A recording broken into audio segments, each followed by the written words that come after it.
Hare Krishna, dear devotees, please up my humble obeisances. All glories to Srila Prabhupada. Hare Krishna Maharaj. Hare Krishna, thank you. You're here again.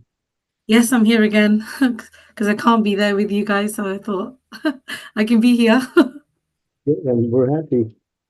Thank you. Thank you, Maharaj. Thank you all for joining His Holiness Candramauli Swami's daily Zoom class. Today we're on Canto 2, Chapter 9, and the final verse, 46, of the Srimad Bhagavatam. So I'll hand over to Maharaj and I'll start sharing my screen.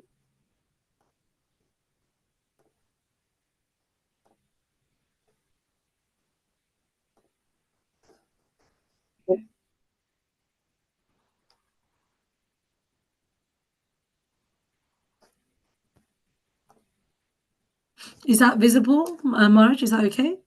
Good. Yeah. Om Namo Bhagavate Vasudevaya.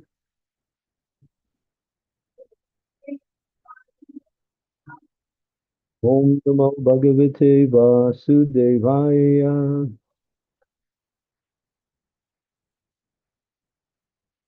Namo Bhagavate Vasudevaya.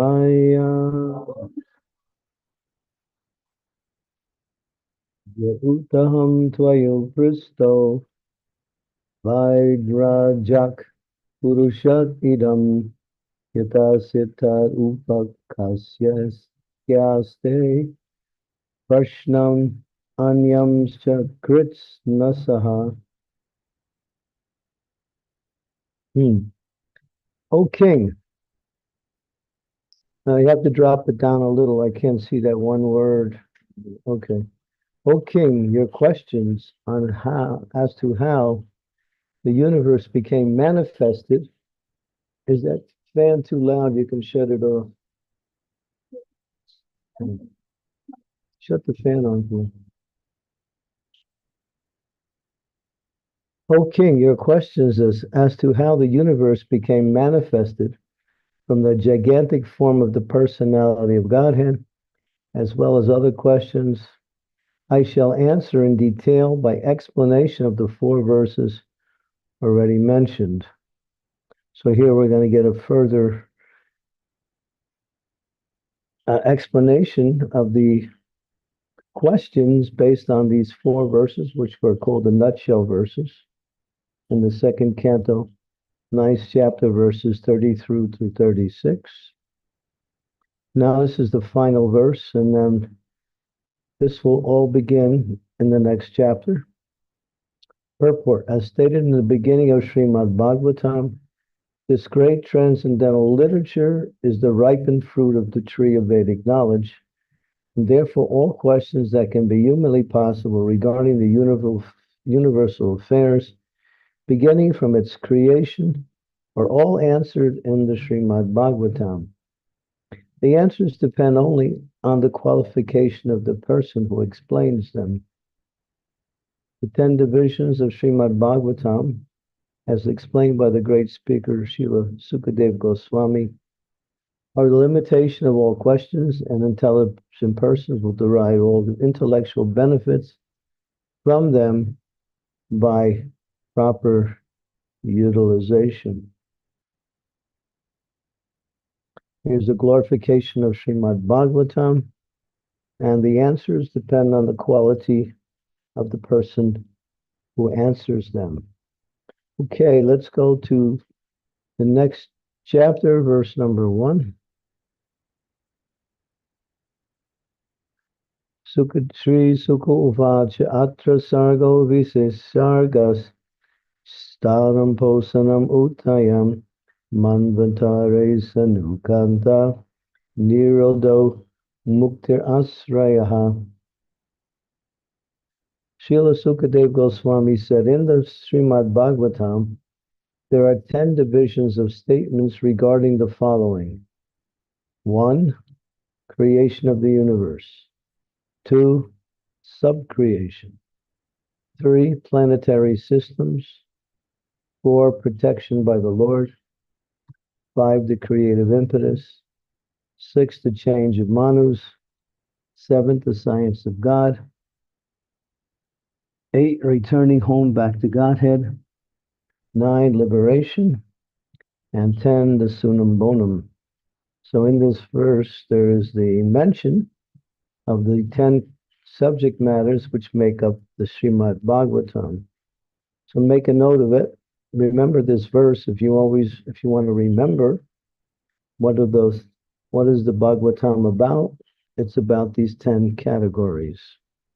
Of course, each category requires explanation, but at least you can know the titles of the different categories. Verse number 2. Dasamasyad visurartam navanam ihalakshanam varnayanti mahatmanaha shrutenartena chanjasa. To isolate the transcendence of the suman bonum, the symptoms of the rest are described sometimes by Vedic inference, sometimes by direct explanation, and sometimes by summary explanations given by the great sages. So the other 9 verses, another 9 topics, are explained in different ways, but the sunam bonum, which means actually the personality of Krishna, Godhead, that's described separately, not along with the other 9, because the other 9 really just enhance or centers around the main topic, the personality of Godhead, Krishna, Sri Krishna in Sri Vrindavan Dham. Okay, and how would they describe? Referring to the Vedas, giving direct explanations, and sometimes also referring to the great sages who live by these principles also. Okay, verse number 3. Bhuktamadhrendriyadiyam janma sarga udaritaham brahmano guna vaisam yad visargad pausasmitaha. Translation. The elementary creation of the 16 items of matter. Now, make a note of this, namely the 5 elements, fire, water, land, air, and sound. Fire, water, land, air, and sky. And then, of course, that's the elements. Now the sense objects, sound, form, taste, smell, and touch. And then the moving senses, the ears, the eyes, the nose, the tongue, the skin, and the mind, is known as sarga, or creation. Whereas subsequent result of interaction of the modes of material nature is called visarga. So there is the creation, which is coming direct from the Lord. And then you have visarga, which is the sub-creation, which is an expansion of the ingredients that make up the creation. Purport. In order to explain the 10 divisional symptoms of the Srimad Bhagavatam, there are 7 continuous verses. The first of these, under reference, pertains to the 16 elementary manifestations of earth, water, etc., with material ego composed of material intelligence and mind. So these elements interact with the material ego, which is the false ego, intelligence in the mind. The subsequent creation is a result of the reactions of the above 16 energies of the first Purusha. So Krishna established these 16 here that you see, and then the subcreation, or what comes from them, is called the subcreation. This is called sarga, or creation. This is the subcreation. And the first Purusha is Mahavishnu, who's an incarnation of Govinda. Brahma Samhita explains, Yat karanana vajalan bhatsate sayogam nidram ananta jagananda saromakupam andhara shaktam avalambya param swamurtim govindam hari purusham tamaham bhajami. The first Purusha incarnation of Govinda, Lord Krishna, known as Mahavishnu, goes into a yoga nidra, mystic sleep, and the innumerable universes are situated in potency in each and every hair hole of his transcendental body. So he's so big that the actual each universe is coming out of a pore hole of his body. As mentioned in the previous verse, Sutena, or with reference to the Vedic conclusions, the creation is made possible from the Supreme Personality directly by manifestation of his particular energies. So the Lord uses his energies to bring about creation. Without such a Vedic reference, the creation appears to be a product of material nature, as the scientists misunderstand and conclude. This conclusion comes from a poor fund of knowledge. From Vedic references concluded that the origin of all energies, namely internal, external, and marginal, is the Supreme Personality of Godhead. As explained herein, the illusionary conclusion is that the creation is made of the inner material nature. The Vedic conclusion is transcendental light, whereas the non-Vedic conclusion is material darkness. The internal potency of the Lord is identical with the Supreme Lord, and the external potency is enlivened in contact with the internal potency. Very important point. So matter has no life, but when it comes in contact with spirit, it becomes enlivened. The parts and parcels of the internal potency which react in contact with the external potency are called the marginal potency, or thus us, the living entities. Thus, the original creation is directly from the Supreme Personality of Godhead, or Param Brahman, and the secondary creation, as a reaction or result of the original, is made by Brahma. So Krishna creates the original, Sarga, and Visarga is created by Lord Brahma. Thus, the activities of the whole universe are started by the Lord, empowering Brahma, and then Brahma manifests all of the creation by the power that he receives from the Supreme Lord. And these are the different ingredients that make up the sub-creation.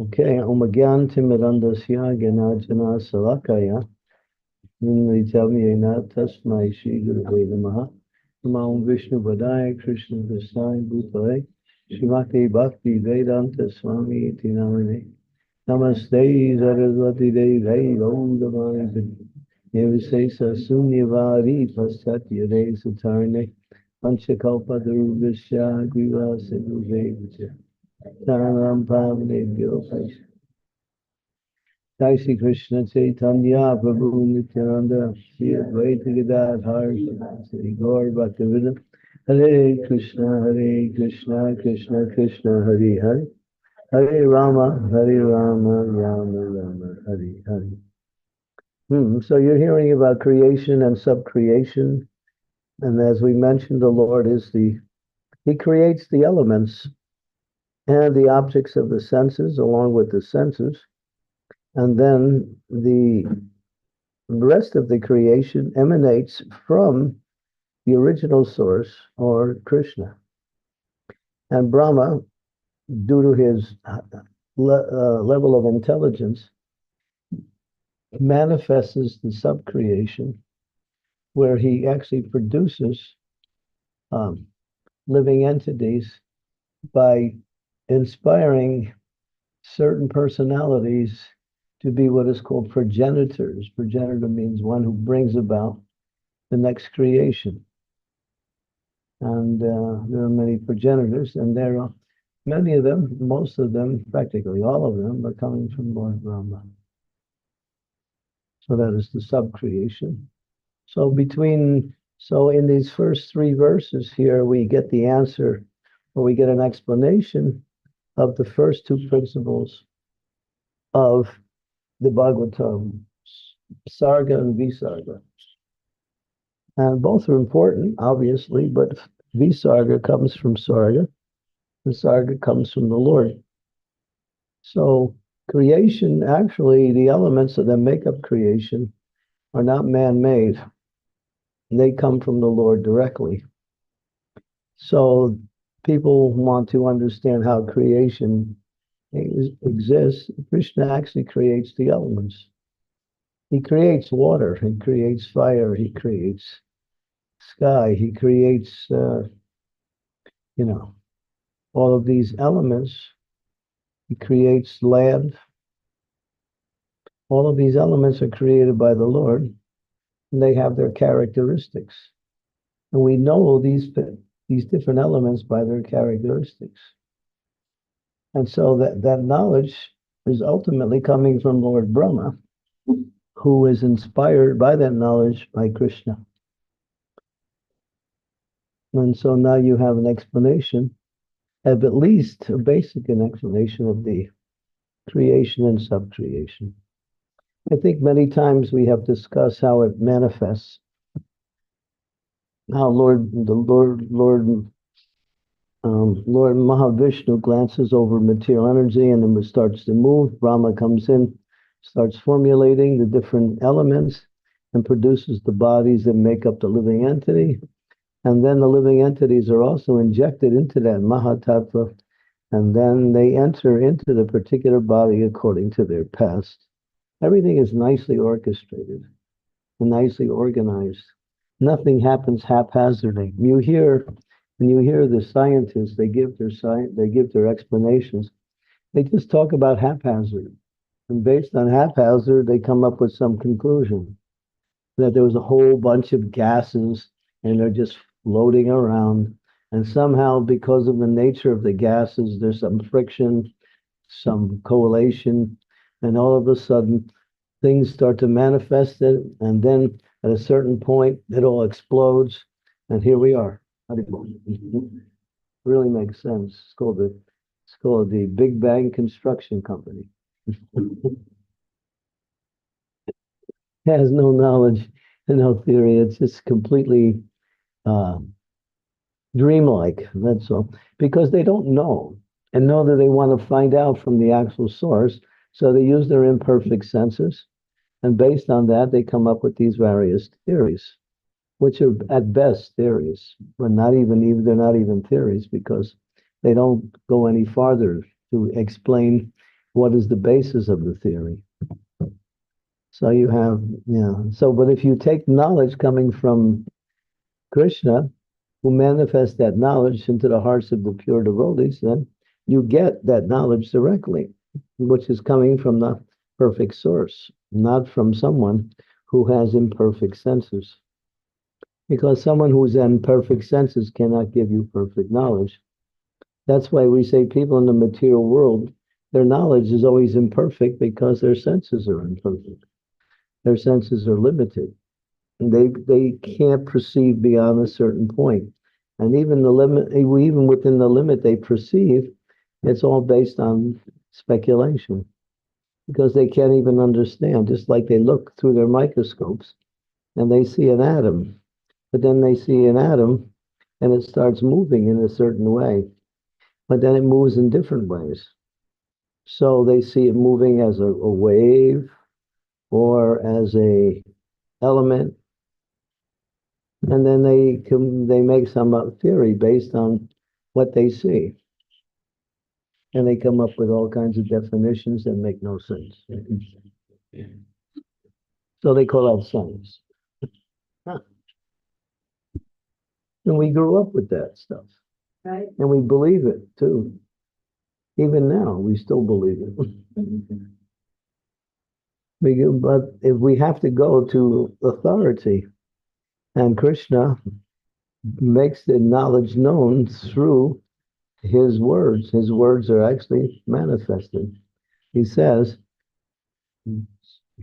Vahasichaham havidisani visto matatsmriti gyanapohanam cha.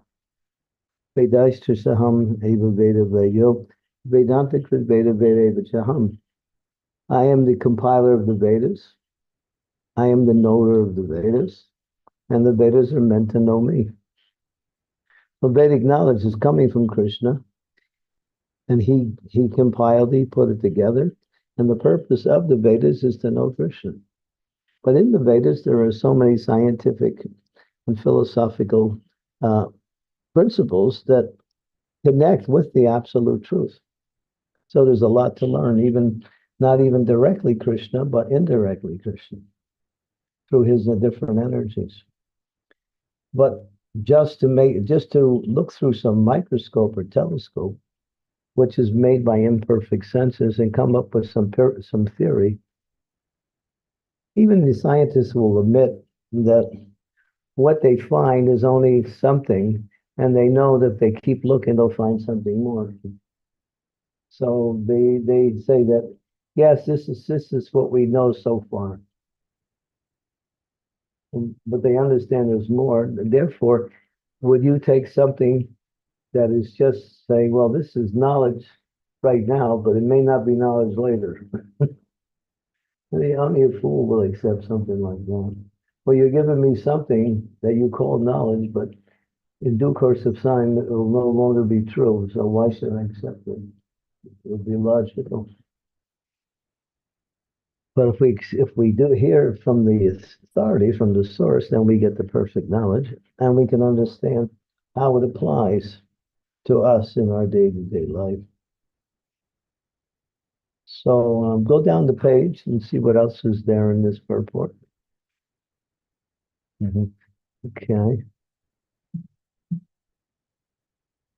We covered most of it in bullet points anyway. And it says here, the Vedic conclusion is transcendental light. That means it helps you to see something. Whereas non-Vedic conclusion is darkness, which hides things. Or it gives you something different. When you can't see anything in the darkness and somebody tells you what's in the darkness, they can say anything. Because you can't see it. And you either believe it or don't believe it. But if you believe it, it may not be true. So material knowledge is darkness because it may also change in due course of time. And here, as we mentioned, the internal potency of the Lord is identical with the Lord, and the external potency, that is the energy of the Lord, is enlivened by the contact with the internal potency. So the scientists, they see matter is moving, and they think the interaction of matter when it moves produces, and that's something. But they can't understand what makes matter move. Sometimes they come up with theories like there's air in everything, and therefore there's a movement. The movement of the air makes everything move. That may also be true to a certain point. But actually, where's the air coming from? And why is air given that position? So, but actually, it's the spirit soul or the spiritual energy that moves matter. Like that. Just like I'm on the computer here, and if I want to adjust something on the computer, I can do that. The computer doesn't do it by itself because it's dead matter. But because I can operate the computer, I am not dead matter. I'm a spiritual being. I am sentient, and the computer is not. Therefore, I can move the computer. And people get amazed so much by the movement, rather than thinking about who actually created the movement. So that applies to Krishna also. He created everything. So they want to just somehow or other continue on with their own ideas, because if they come up with something new, then they get some reward for that. even though it's just nonsense. Okay, so we can stop here and we can open up for questions. Thank you, Marge. Thank you for going through these couple of verses. And yeah, I always find creation a very fascinating topic, something I still struggle to understand and fully digest.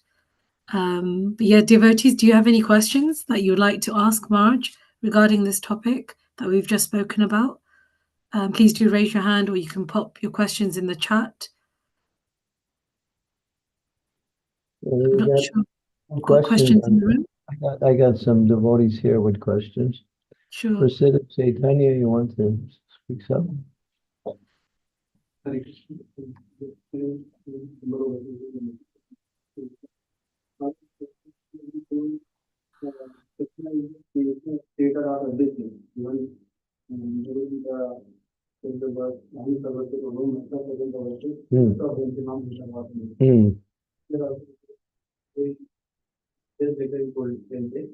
But the spiritual and material, both the things created by Krishna.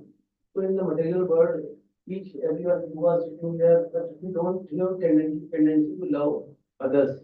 So because this creation, this is also the part of Krishna, although it is material, but we don't have a tendency to see love in each other.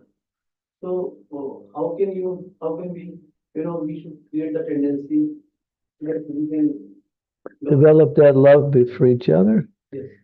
That love is there, but it has to manifest in the form of activity. So he's asking if Krishna is everything, and everything is Krishna, and we are all part of that same energy, and that energy is pure energy. Well, how come we don't love each other? Because we see each other based on the body. And then when you see the body, you see good qualities and you see faults. And you're not attracted to faults. Or you see the person as being identified as a love will come when service is there. When you start serving the devotees, then you start developing love for the devotees. The service awakens your nature, and your nature is to serve. And when we serve Krishna, our love expands, and when we serve Krishna's devotees, they are also pure souls. And our love starts to manifest. Then we take pleasure in seeing others benefit from whatever we do. And then that manifests as an element of love. Love has many aspects to it. One element is to satisfy another person by giving them what they need or making them happy in one way or another. That's also love. So, but when it becomes full blown, then we want to be with that person all the time. Then that's the culmination of love. And we want to exchange our minds, our hearts with that person. Then that love becomes, what we say, constant. But love is hidden because it is part of the soul, and the soul is also hidden. Has to come out. Comes out by service. It comes out also just like you can't really have love for a dog because the body of the dog is different, but you can have love for the soul, and that actually is the identity of the dog. But what will you do to show your love for the dog? You take care of the dog, you feed the dog, you give the dog what it needs to live its dog life. So in that way, you're showing some concern and care, which is an element of love.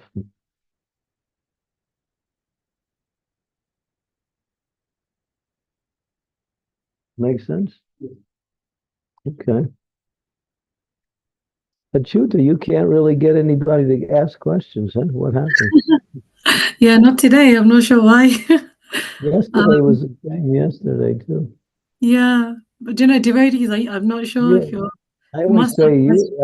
I always say you're one of the best hostess that we have in Oh, our Sangha, but you're when so you get kind. online, you're no good. Not good online now. When you're in person, you're great. Oh, thank you, Marge. Yeah, I'm not sure. I'm sure devotees do have questions. Please do ask your questions and Yeah, raise your hand. And it'd be nice to actually see devotees if you could turn your cameras on. It'd be really nice well, to see you. make it you to feel good by asking questions. Yes. I have a question, Marge, if that's okay to ask. Huh?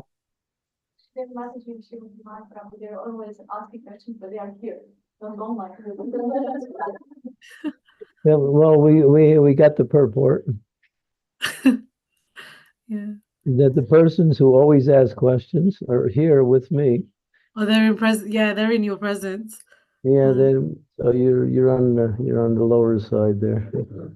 well, let's try change it up today, devotees online. Let's try ask more questions than those in the room. We got Silpa. She likes to ask questions. Who Yeah. else do we got there that is a question asker? I could name a few, but I won't. Also, Prabhu does have a question. He's raised his hand. So yes, please go ahead, Prabhu. We got another question over here. So where's Chief Kumar's number? He was at lunch. Oh, okay. Okay, Shilpas Prabhu, go ahead. Hare Krishna Guru Maharaj, please accept my humble obeisances. All glories to Srila Prabhupada, all glories to your lotus feet. I think you might have Hello. I think you might have said this before, but I can't remember. But if a material scientist had sort of inquires in a genuine way about the creation, would they eventually find evidence of a creation as is written in the Bhagavatam? Yeah, we have one scientist who was quite God conscious. His name was Albert Einstein. Mm. And he gave a lot of theories that were quite good in line with the Vedic cosmology. But because he was God conscious, but he also said that what he knows is very little, hardly anything. So the scientists nowadays are more interested in getting some prestige, that they can find something new. You might say they're sincere to try to find something, but they have to understand how to find something or how to uncover real knowledge. It's not by speculation, it's not by empirical observation. It's by accepting the Vedic tradition and then working with it and using the knowledge and expanding that knowledge to understand more.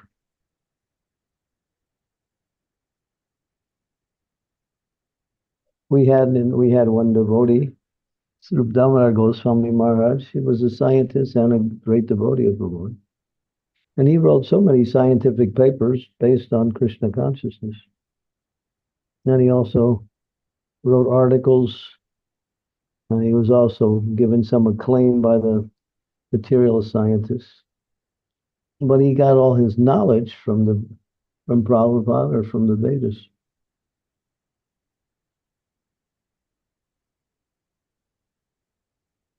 Even this material knowledge that we have on how we're so good at sort of manipulating the material nature in the sense of technology and so forth, even that intelligence is given by Krishna ultimately.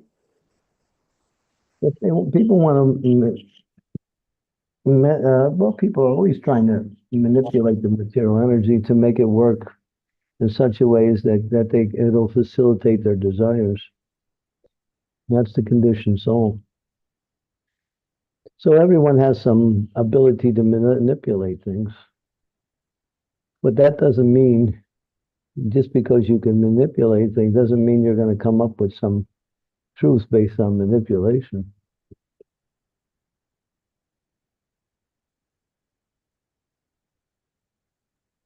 why does Krishna allow that desire then to become manifest? He says, I give knowledge, I give remembrance, and I give forgetfulness, because that's what they want. They work under the influence of the three modes, and according to that mode they plug into, which is usually the mode of passion and ignorance, they get a particular result within that category. But it's not transcendental, it's not even within the mode of goodness. So Krishna facilitates people's desire because they're working according to the rules of material energy, or at least to some degree. But their motivation is selfishness.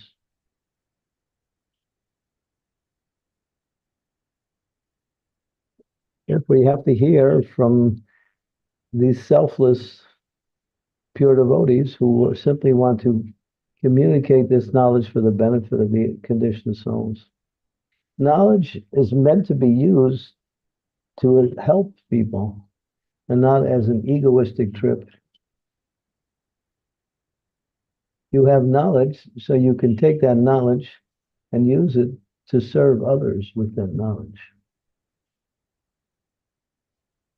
But they take knowledge and use it to exploit others. I mean, that's a misuse of the knowledge. Just like the medical industry is one of the worst in the world, especially in Western countries. Not so bad in UK, but in America, it's horrible. Because that medicine is meant to serve the needs of others, but they turn it into a gigantic franchise, which is raping both the earth and exploiting people, like giving them high prices for whatever medical care they get. Knowledge and medicine should be free and should be given by those who know how to use it.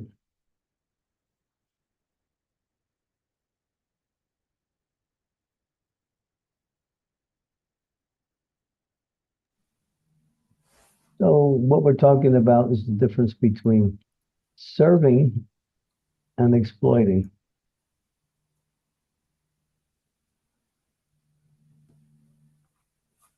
Sometimes they have some desire to serve, but it's always mixed with personal interest.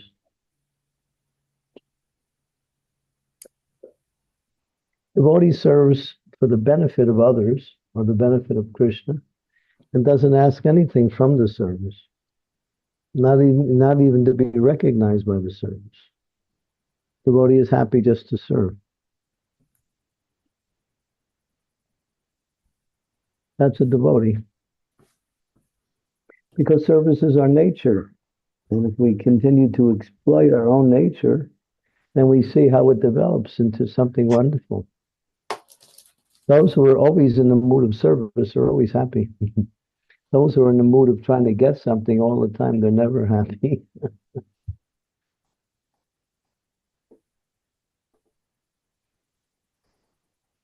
Thank you, Guru Maharaj. Thank you, Shilpash Prabhu. Marge, you said you had some questions in the room. Maybe we can take them. Yeah, the person who never asks this question. Oh, here's again. Yeah, here we go. Okay.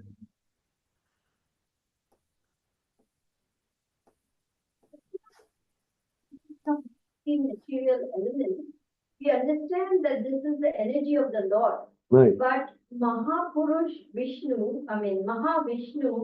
doesn't have anything material. He's also completely transcendental. These elements are also spiritual.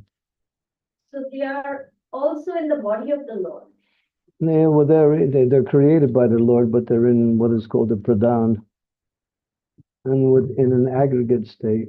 And then when the Lord glances, they separate along with the different other elements that are also there. But these elements are created by the Lord. That's why even the scientists acknowledge that matter cannot be created or destroyed, because it can be transformed. can't be created or destroyed. You take water, you put it on the fire, and you boil it, and then if you let it boil, after some time, there's no water left. So where's the water? It went into the form of steam or mist. So it's still there, but it's in a different form, that's all. That's just one example. How matter is transformed. So the undifferentiated material called Pradhan is in which area of Lord's creation for him to glance over? Where is it? Yeah. Why Somewhere. don't you ask him? I don't. It's in reach. Don't worry. Okay. You're asking me where does he locate it? Somewhere where he is, But his glance can go for millions of miles. It doesn't have to be limited by time or space. Time and space is not there in the spiritual world anyway. When the Lord wants to do something, it happens instantaneously simply by his desires.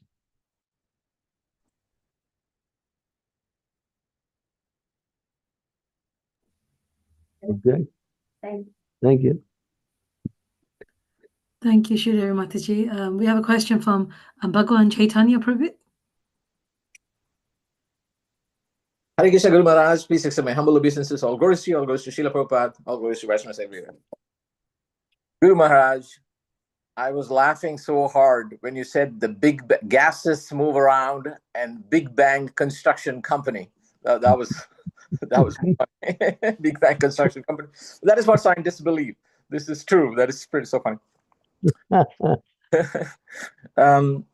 So my question is, Maharaj, we read in the Bhagavatam, today is a great example of the technicalities of the universe. This comes from this, and these parts were made up of that.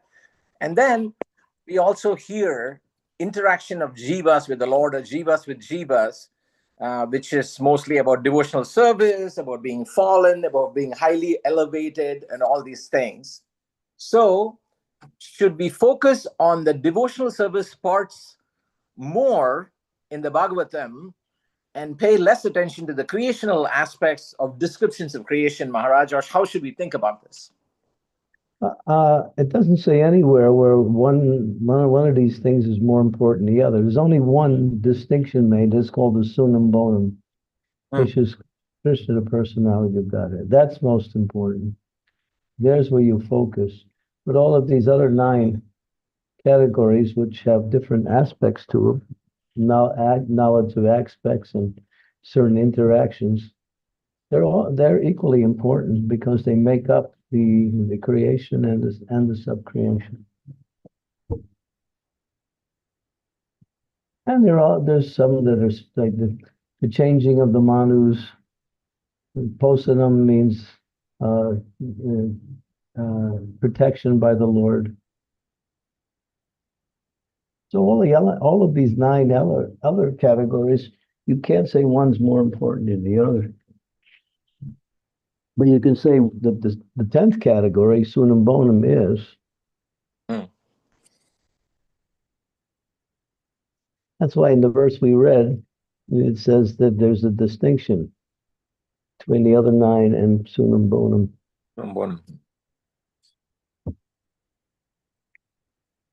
And the 10th category leads to the 10th canto. It just happens to be that way. Yeah. But it's not that the different categories align themselves with a particular canto. Mm-hmm. To some degree, you'll find some emphasis in one category in one area, and such as you're hearing a lot about the creation in the 2nd canto. And the 3rd canto you'll hear also. So, but that doesn't mean that's the only place where you find that knowledge. Mm-hmm. But in the 10th canto, you're also hearing about, in the Bhagavatam, you're also hearing about the other incarnations of the Lord.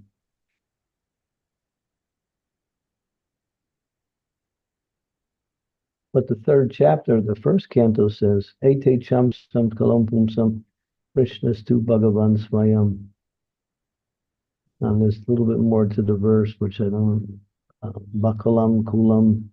I can't remember the whole verse. But what it says that it describes all of the incarnations prior to Krishna. Kapila Muni, Dattatreya, what are these other creations? Personalities, great sages and saints. It says, and some of them are just like Lord Varaha, Lord Vamanadev. They're the personality of Godhead, like that. But we usually don't worship those personalities. We worship Krishna. We worship Ram. Yeah. There's gradations of incarnations too.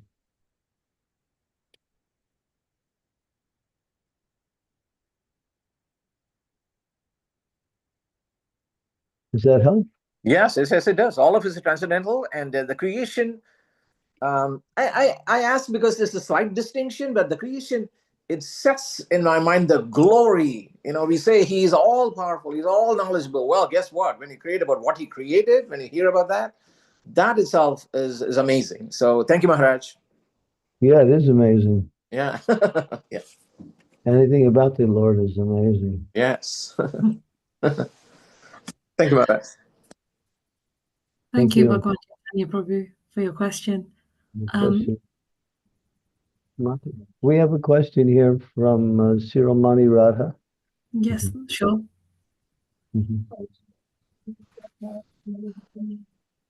So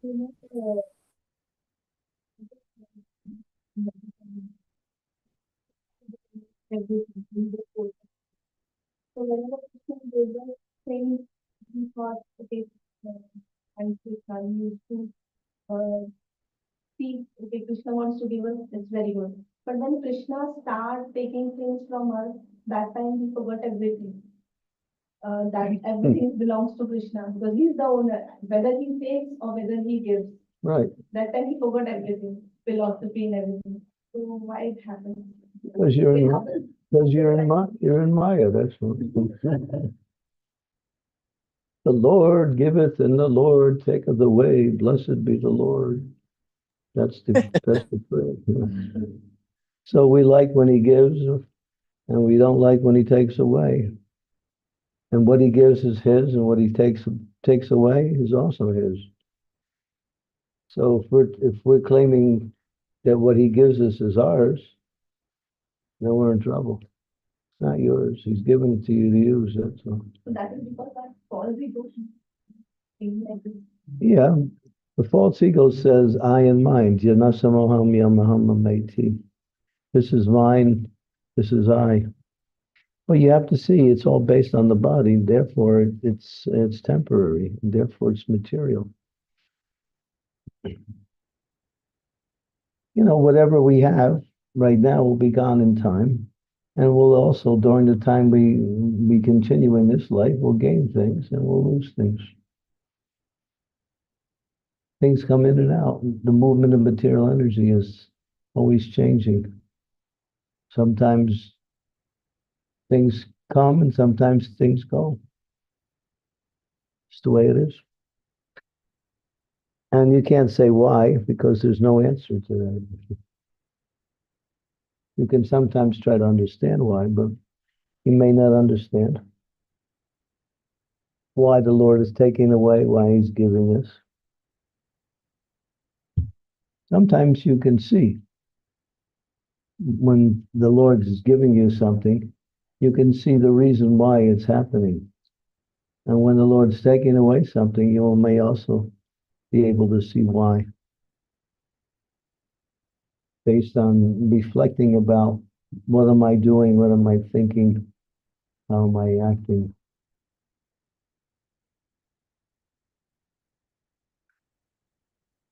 So a devotee has to be, what they say, equipoised in happiness and distress, or what we say, loss and gain. And that's a certain quality that comes by way of devotional service, to be unmoved by loss and gain.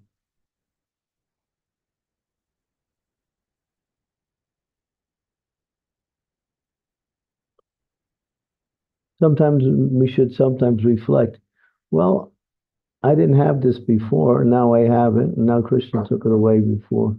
So I didn't have it in the first place, now I got it, and now it's gone.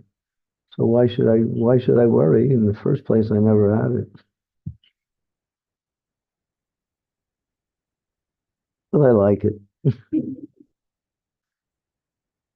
So if you like it, yeah, that's nice. It's not wrong to like it. But then how do you use it? You use it to take care of your needs if it comes in that way, or you can take care of it and serve Krishna with both. And that's the key, is to use whatever Krishna's given you in this service.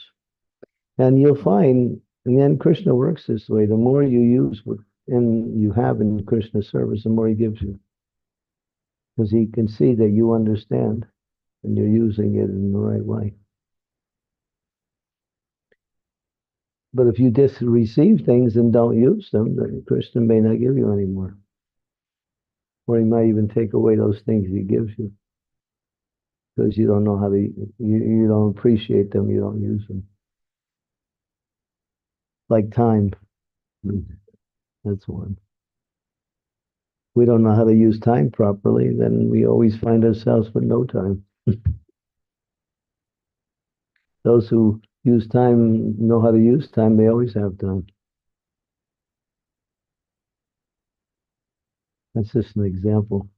Steve, Dave, you have something brewing there? Yeah, I was thinking about your question and spinning off of that when she said about taking away or giving. But when Krishna is giving you something bad, like he's allowing or permitting something bad to happen to you, what is Krishna trying to teach us through that? Well, how can Krishna can't do anything bad, but you can perceive it in that way.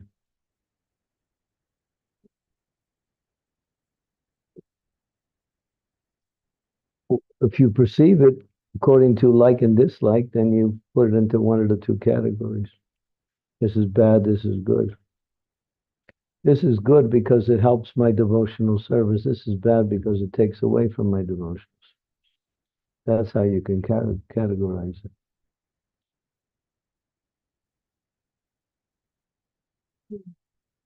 And then you can categorize everything as this is good for my devotional service because now I have to depend on Krishna more. Now I have to beg for his mercy more. Yeah.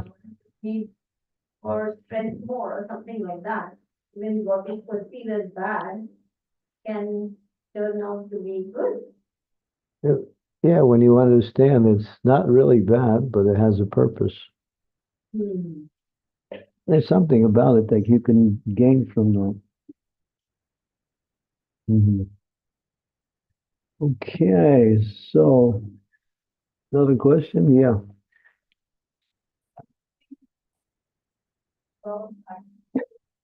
We have a question that is coming from a long time waiting.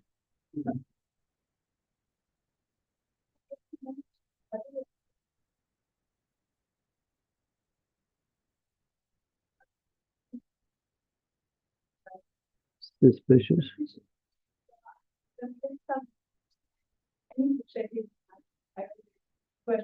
All right, so that's good. But I see that sometimes in my life yoga, but also especially in my relationship. So I always beg others too much, and I see that this isn't just my mind, but somehow I cannot conquer the power of boundaries, sufficient passion. Well, it has to be based on intelligence. In other words, you have to, if you, it says an intelligent person doesn't accept things easily. They want to know more about why they should accept it, or what is the benefit of accepting it. If you call that suspicion, that might be one way to define it. But it's just using your intelligence before you accept something or before you don't accept something. So suspicion usually refers to something that is more covert and you can't figure it out.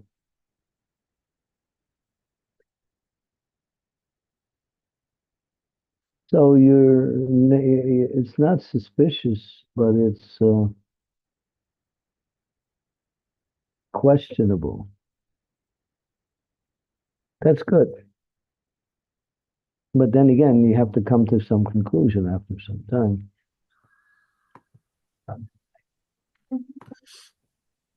Okay.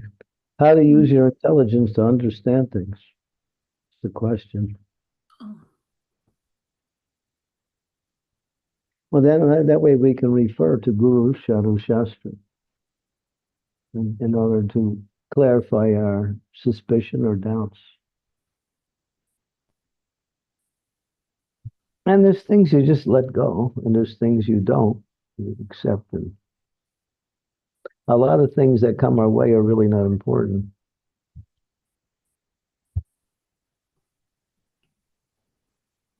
But there are others that are important.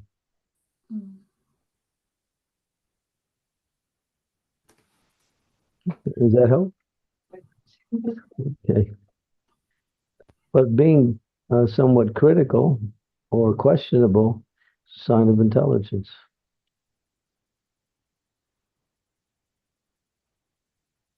That's mentioned in Shastra. That's in the Krishna book. Intelligent person will question something before they actually accept something.